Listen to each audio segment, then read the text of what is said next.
Hello everyone. आज 20 नवंबर 2025 है और डेली करंट अफेयर डिस्कशन में मैं आप सभी का स्वागत करता हूं।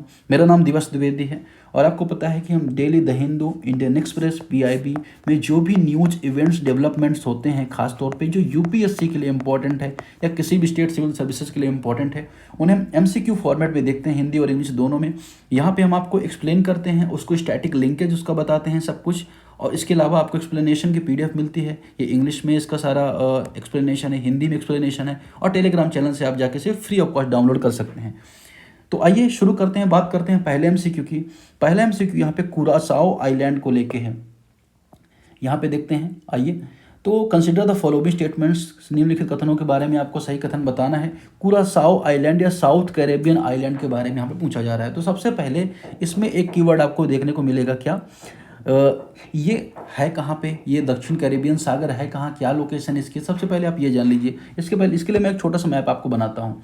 लेट सपोज आपने अगर देखा होगा कि ये किसका मैप है, ये नॉर्थ अमेरिका का मैप है, ठीक है ना। ये नॉर्थ अमेरिका इस तरह से कुछ मैप है। फिर अगर आप देखेंगे यहीं से जुड़ा हुआ है कौन सा, साउथ अमेरिका। साउथ अमेरिका का मैप आपको देखने को मिलेगा, ठीक। अब ये नॉर्थ अमेरिका, साउथ अमेरिका, यहाँ पे आपको देखने को मिलेगा पैसिफिक ओशियन, ठीक है ना। यहाँ पे आपको देखने को मिलेगा क्या, अटलांटिक ओशियन, अटलांटिक। तो यहाँ पर आपको मैक्सिको की खाड़ी मिलेगी। यहाँ पे आपको कौन सा सागर मिलेगा, अगर हम बात करें कैरेबियन सी, ठीक, ये इंपॉर्टेंट है। अब कैरेबियन सी में आपको लेसर अटलांटिस देखने को मिलेगा। वो अब छोटे छोटे ग्रुप ऑफ आइलैंड का यहाँ पे समूह है, ठीक है, लेसर अटलांटिस, ठीक है। ये चीज़ ये आपको जानना जरूरी था क्योंकि ये मैपिंग का पार्ट है और ये इंपॉर्टेंट हो जाता है। तो किस जगह पे लोकेशन है आपको पता होना चाहिए। अटलांटिक ओशियन का पार्ट है, किसका, अटलांटिक ओशियन का पार्ट है, पैसिफिक का नहीं है। तो अगर इस तरह से क्वेश्चन बनता है तो आप लोगों को तो उसको समझ जाना है कि ये क्या कहना चाह रहा है। अब चर्चा में क्यों किया था कि जो यहाँ पे एक कंट्री है कुराकाओ, क्या नाम है उसका, कुराकाओ, वो क्यों न्यूज में रहेगी। 1.5 लाख केवल आबादी है वहाँ पे, लेकिन जो फीफा का वर्ल्ड कप होता है ना, फुटबॉल वर्ल्ड कप 2026, उसके लिए उसने क्वालिफाई कर लिया। तो ये सबसे छोटा देश बना जिसने फीफा को क्वालिफाई किया है, फीफा में जो वर्ल्ड कप है उसके लिए क्वालिफाई किया है। इस वजह से न्यूज में था। अब अगर हम बात करें यहाँ पर, थोड़ा सा इसके मैं पेन अलग अलग कलर के ले लेता हूँ, ठीक है, फिर हम लोग इसे स्टार्ट करते हैं। हाँ, अब अगर हम स्टेटमेंट देखें, पहला क्या कह रहा है कि Curacao lies in the South Caribbean Sea and is a territory country of Netherland. तो नीदरलैंड का पार्ट है और साउथ, अगर हम बात करें किसका, साउथ कैरेबियन का हिस्सा है, ठीक है। तो पहला स्टेटमेंट एकदम करेक्ट है। यहाँ पे नीदरलैंड का पार्ट है, यहाँ पे कुछ ऐसे आइलैंड्स हैं जो नीदरलैंड का पार्ट है, ठीक है। तो ये चीज़ आपको यहाँ पे याद रखनी है, ठीक। और यहाँ पे कौन सी कंट्री, वेनेजुएला है। कौन सी कंट्री है, वेनेजुएला से मात्र 60 से 70 किलोमीटर दूरी पर है ये दो आइलैंड है, कुरासाओ आइलैंड, क्लेन कुरासाओ, ठीक है। तो ये पहला स्टेटमेंट करेक्ट हो जाता है। दूसरा, कुरासाओ कंसिस्ट ऑफ 2 आइलैंड, कुरासाओ एक क्लेन कुरासाओ। तो कुरासाओ क्लेन कुरासाओ से मिलकर ये कुरासाओ आइलैंड बना हुआ है। तीसरा स्टेटमेंट है यहाँ पे, द कैपिटल ऑफ कुरासाओ इज, क्या है, ओरांजेस्टेड इसकी कैपिटल ये यहाँ पे कहा जा रहा है। अब इसकी जो कैपिटल है ना, ओरांजेस्टेड नहीं बल्कि कौन सी है, विलियमस्टेड। कौन सी, यहाँ पे मैं लिख दे रहा हूँ, विलियमस्टेड इसकी कैपिटल है, ठीक। ये बात आपको यहाँ पे याद रखनी है। अब अगर हम बात करें तो किंगडम ऑफ नीदरलैंड का पार्ट है। तो नीदरलैंड का जो साम्राज्य है, मतलब एक्स्ट्रा टेरिटोरियल, अगर हम बात करें एरिया है किसका, नीदरलैंड का, ठीक है। अब अगर हम खास तौर पर अगर देखें जो तेल की रिफाइनिंग है या पर्यटन इंडस्ट्रीज है, अगर हम बात करें टूरिज्म है, उसके लिए जाना जाता है। कोई बहुत अलग चीज़ यहाँ पे नहीं है। लैंग्वेज डच और इंग्लिश दोनों बोली जाती है, क्योंकि यहाँ पे डच कहाँ बोली जाती है, नीदरलैंड में बोली जाती है, और नीदरलैंड से जो भारत आए हुए तो उनको डच कहा जाता था।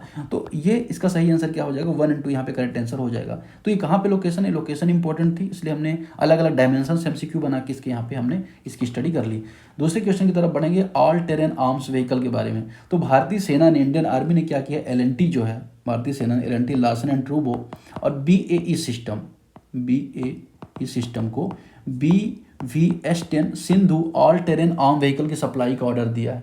ऑल टेरेन आर्म व्हीकल मतलब क्या कि हर समय में हर जगह वो वाहन चल पाए, तो इस तरह के व्हीकल की सप्लाई का ऑर्डर दिया है।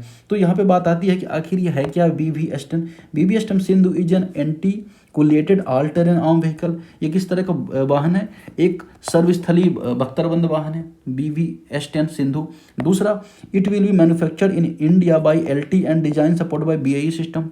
तो LNT के द्वारा विकास किया जाएगा और BAE सिस्टम के द्वारा इसे डिजाइन दिया जाएगा। तीसरा, the vehicle is not amphibious and can operate only in land. ये उभयचर या एम्फीबियस नहीं है, मतलब पानी और स्थल दोनों में नहीं चल सकता, ये भूमि पर ही चलेगा, ये यहाँ पे कहना चाह रहा है। लेकिन अगर हम बात करें कि यही स्टेटमेंट, यही तो इसकी खासियत है। क्या खासियत है इसका? पूरी तरह से एम्फीबियस है, मतलब क्या पानी में भी चलेगा, स्थल में भी चलेगा, ठीक है। तो BvS10 यूरोप की जो मिलिट्रीज है उसमें उपयोग होने वाला एक तरह के व्हीकल है। अगर हम बात करें ऑस्ट्रिया है, फ्रांस है, नीदरलैंड, स्वीडन, UK, हर जगह ये यूज किया जाता है। और जर्मनी, अगर हम बात करें जर्मनी में भी, इसके अलावा US में भी इसका यूज किया जाता है, ठीक। अब इसके 2 सेक्शन डिजाइन है, बर्फ दलदली रीजन में भी चलने योग्य इसको बनाते हैं, तो ये इंपॉर्टेंट हो जाता है, ठीक।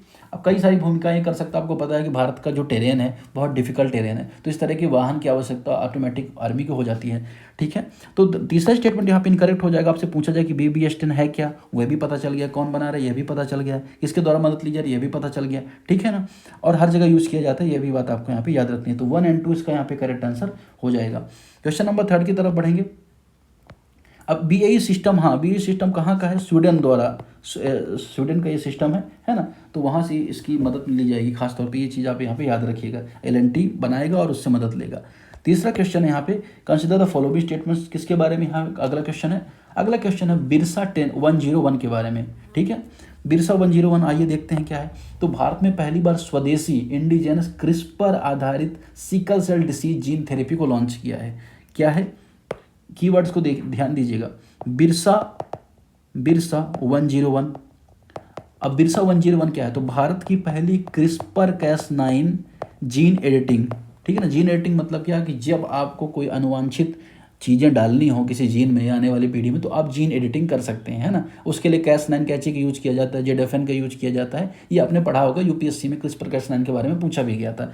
अब इसको बिरसा नाम क्यों दिया गया? कि बिरसा मुंडा के सम्मान पर इसको नाम दे दिया गया क्या? बिरसा। अब इसे किसने बनाया? तो CS आप लिख लीजिए, CSIR और IGIB ने मिलकर इसको बनाया है, ठीक। तो सिकल सेल डिसीज के कारण जो जीन म्यूटेशन होता है उसको ये ठीक करेगा, ठीक है। तो 1 टाइम इन्फ्यूजन थेरेपी है। अब मैंने बात तो कर ली, ठीक है। अब आखिर सिकल सेल क्या है? सिकल सेल के बारे में ये जानना इंपॉर्टेंट है, सिकल सेल डिसीज है क्या। तो सिकल सेल डिसीज क्या है? एक जेनेटिक बीमारी है। तो जेनेटिक बीमारी जब होती है उसका मतलब कि आने वाली पीढ़ी में भी वो बीमारी हो जाएगी। तो अगर हम जीन एडिटिंग के थ्रू इसको हटा देते हैं तो आने वाली पीढ़ी में क्या हो जाएगा? वो बीमारी नहीं हो पाएगी, ठीक है। अब सिकल से जो जेनेटिक बीमारी उसमें RBI सिकल टाइप के हो जाते हैं, सॉरी RBI में बोल दिया। तो सिकल सेल से RBC सिकल के आकार के हो जाते हैं, और इससे जो हमारा कहते हैं ना कि ऑक्सीजन ले जाने की जो क्षमता होती है वह कम हो जाती है। दूसरा, ब्लड सर्कुलेशन रुक जाता है और स्ट्रोक वगैरह का भी खतरा होता है। अब ये जेनेटिक डिसऑर्डर है, इस वजह से आने वाली पीढ़ी को प्रभावित करता है, और जीन एडिटिंग के माध्यम से इसे ठीक कर पाएंगे और आने वाली पीढ़ी में जाने से रोक लेंगे, ठीक। ये कहानी हो गई। Birsa 101 is India first indigenous CRISPR gene editing therapy, एकदम करेक्ट है, मैंने आपको बताया, ठीक है। ये बात एकदम करेक्ट है। दूसरा, it is design specific to treat thalassemia के उपचार के लिए इसे खास तौर पे बनाया गया है। दूसरा स्टेटमेंट है। तीसरा स्टेटमेंट क्या है कि it has been developed by CSIR NGV द्वारा इसे बनाया गया। तो 1 और 3 यहाँ पे सही है। दूसरा ऑप्शन यहाँ पे इनकरेक्ट है। इसको किसके लिए बनाया गया? थैलेसीमिया के लिए, बल्कि सिकल सेल डिसीज को ठीक करने के लिए बनाया गया है, ठीक है। सही आंसर क्या हो जाएगा? 1 और 3। क्वेश्चन नंबर 4 की तरफ बढ़ेंगे। Consider the following statements. यहाँ पे इट किसके बारे में यहाँ पे पूछा जा रहा है? यहाँ पे रतन महल वाइल्ड लाइफ सेंचुरी के बारे में बोला जा रहा है। तो क्या स्टेटमेंट है?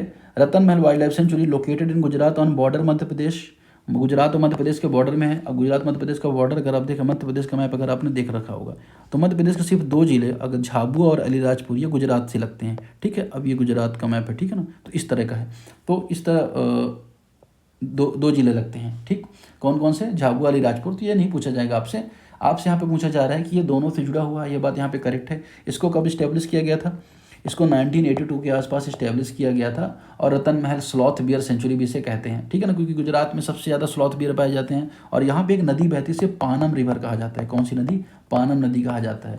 सागौन वगैरह के यहाँ पे वृक्ष भी पाए जाते हैं, महुड़ा वगैरह के, ठीक। अब क्या पूछा जाए? It is famous for large population of sloth bears. Large population sloth bear की यहाँ पे पाई जाती है, एकदम करेक्ट है। तीसरा, यह पनाम नदी के जलग्रहण क्षेत्र में स्थित है, ठीक है ना। तो पनामा नदी नहीं करना है, पनाम। तो पहला और तीसरा स्टेटमेंट यहाँ पे अगर हम बात करें करेक्ट है, और दूसरा स्टेटमेंट भी यहाँ पे करेक्ट है। जैसा कि मैंने आपको बताया कि स्लॉथ बियर की जो जनसंख्या यहाँ पे पाई जाती है, ये भी बात यहाँ पे करेक्ट हो जाती है। नेक्स्ट क्वेश्चन की तरफ बढ़ेंगे। सही आंसर क्या हो जाएगा? C। क्वेश्चन नंबर 5 देखेंगे। कंसिडर द फॉलोइंग स्टेटमेंट्स, किसके बारे में यहाँ पे 5वां क्वेश्चन है, युवा एआई फॉर ऑल इनिशिएटिव। कौन सा इनिशिएटिव है, युवा एआई फॉर ऑल किसने शुरू किया है, तो MeitY, ministry of electronics and technology, जो आम जनता की एआई की जो बेसिक नीड्स हैं उनको समझाने के लिए इस इनिशिएटिव को लॉन्च किया गया है। तो ये इनिशिएटिव, अगर हम बात करें भारत का मिशन है इंडिया एआई मिशन, तो उसमें इंडिया एआई मिशन का पर्पज़ क्या है कि भारत के जो नागरिक हैं उनको एआई से इंट्रोड्यूस करवाना, उनके काम में, उनके वर्क कल्चर में एआई आए और वो सीखें। तो उसमें पहला फ्री कोर्स है, कौन सा कोर्स है, क्या नाम है उसका नाम है युवा एआई फॉर ऑल, ठीक है ना। इसका पर्पज़ क्या है कि 1 करोड़ भारतीय जो यूथ हैं उनको क्या करना, एआई की स्किल देना, फ्यूचर स्किल्स प्राइम, इस तरह के प्लेटफॉर्म से, आई गॉट कर्मयोगी जो प्लेटफॉर्म है, और पूरा करने पर जो भी ये कोर्स को पूरा करता है उसको सर्टिफिकेट भी मिलेगा, ठीक है। तो 100% मुफ्त भी है, यह भी आपको यहाँ पे याद रखना है। अब इंडिया मिशन भी क्या है, 2023 में मेटी और नेस्कॉम, एक इंपॉर्टेंट संस्थान है नेस्कॉम मेटी ने दोनों मिल के एआई फॉर इंडिया या एआई इन इंडिया को डेवलप किया था, ठीक है। ये बात होगी। स्टेटमेंट क्या कह रहे हैं, स्टेटमेंट कह रहे हैं कि it is launch by the ministry of MeitY के द्वारा लॉन्च किया गया, ये बात एकदम करेक्ट है। दूसरा, इसका पर्पज है 1 करोड़ लोगों को एआई स्किल देना, यह भी एकदम स्टेटमेंट करेक्ट है। तीसरा, it is paid available only for student, यह पेड है और केवल छात्रों के लिए उपलब्ध है, ये बात यहाँ पे गलत है। देखिए, सभी के लिए उपलब्ध है ना, सिर्फ छात्र क्यों, सभी के लिए उपलब्ध है। तो 1 2 यहाँ पे करेक्ट आंसर हो जाएगा। क्वेश्चन नंबर 6 की तरफ बढ़ेंगे। क्वेश्चन नंबर 6 है, कंसिडर द फॉलोइंग स्टेटमेंट्स। यहाँ पे छठा क्वेश्चन किसके बारे में है, इंदिरा गांधी पीस प्राइज के बारे में। इंदिरा गांधी शांति पुरस्कार।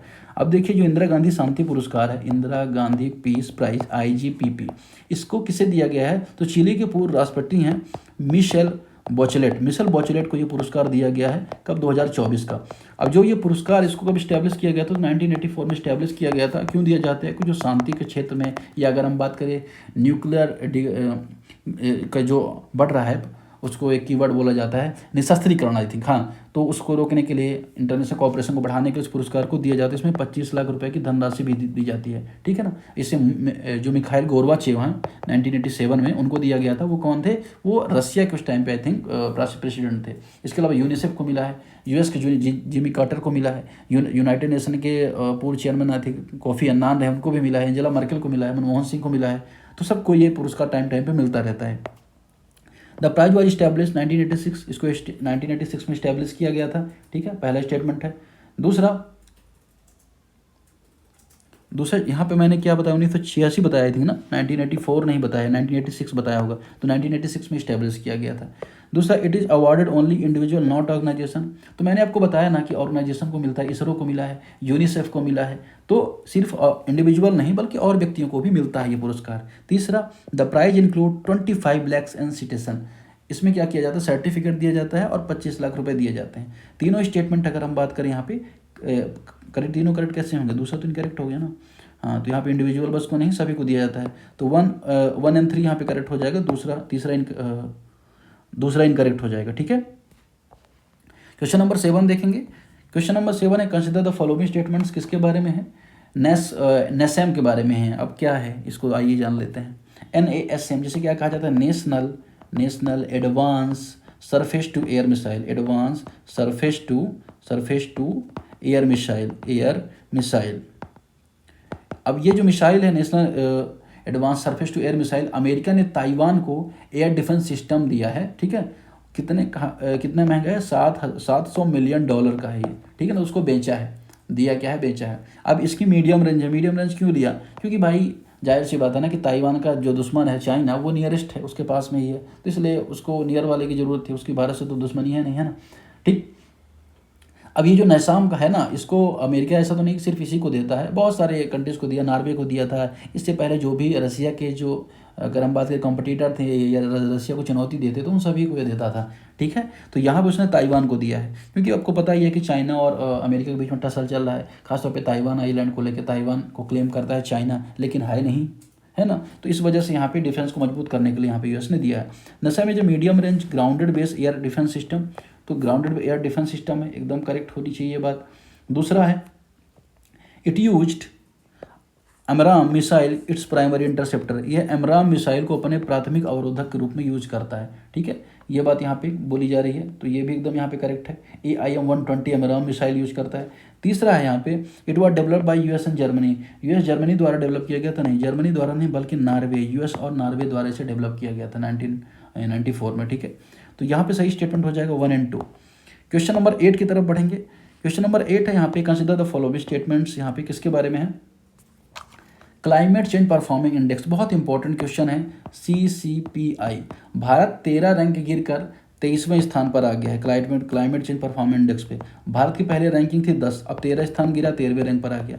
तो जो ये क्लाइमेट चेंज परफॉर्मेंस इंडेक्स है, इसे कौन पब्लिश करता है, तो इसे 3 संस्थान मिलकर पब्लिश करते हैं। पहला है जर्मन वॉच, तो जर्मन वॉच के अलावा कौन सा, न्यू क्लाइमेट इंस्टीट्यूट, दूसरी संस्था ये होगी। तीसरी संस्था है क्लाइमेट एक्शन नेटवर्क। तो ये तीनों मिलके इसे पब्लिश करते हैं और पहली बार इसे 2005 में पब्लिश किया गया था। पर्पज़ क्या है इनका, कि जो GHG एमिशन हो रहा है देशों का, या रिन्यूएबल एनर्जी पर कितना काम कर रहे हैं, एनर्जी का कितना यूज कर रहे हैं और क्लाइमेट पॉलिसी कितना अपना रहे हैं, इसको एनालिसिस करना।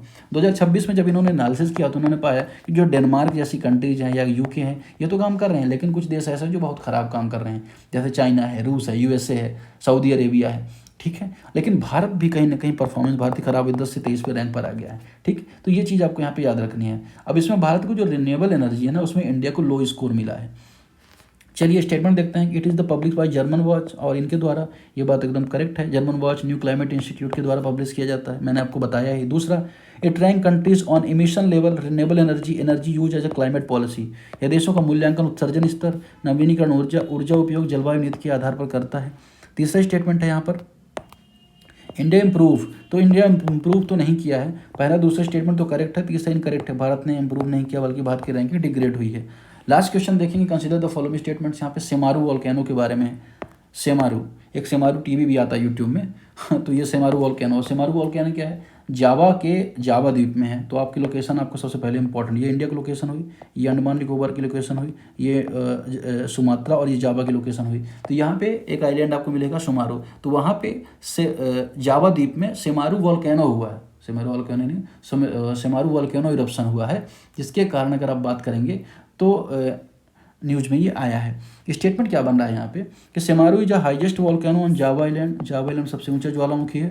दूसरा, it lies on the Pacific range of fire, Pacific ring of fire में स्थित है। तीसरा, it summit create shift frequently from north west to south east, इसमें शिखर क्रेटर अक्सर उत्तर पश्चिम से दक्षिण पूर्व में बदलते रहते हैं, ये यहाँ पे कहना चाह रहा है, ठीक है। तो स्टेटमेंट कौन सा करेक्ट हो जाएगा अगर हम बात करें, तो इसका सही स्टेटमेंट हो जाएगा D 1 2 3, सारे स्टेटमेंट यहाँ पे करेक्ट हैं, ठीक है। तो आज के डिस्कशन फिलहाल इतना ही, आपको कैसा लगा जरूर बताएं। PDF के लिए टेलीग्राम चैनल पर चले जाएं, अगर आपको नहीं मिलता तो इस नंबर पर व्हाट्सअप कर दीजिए, कुछ भी नहीं मिलता तो यूट्यूब में कमेंट कर दीजिए और आपको PDF मिल जाएगा। जब मैं बनवा रहा हूँ PDF, तो आप लोग इसको जरूर इसका लाभ उठाएं। Thank you very much.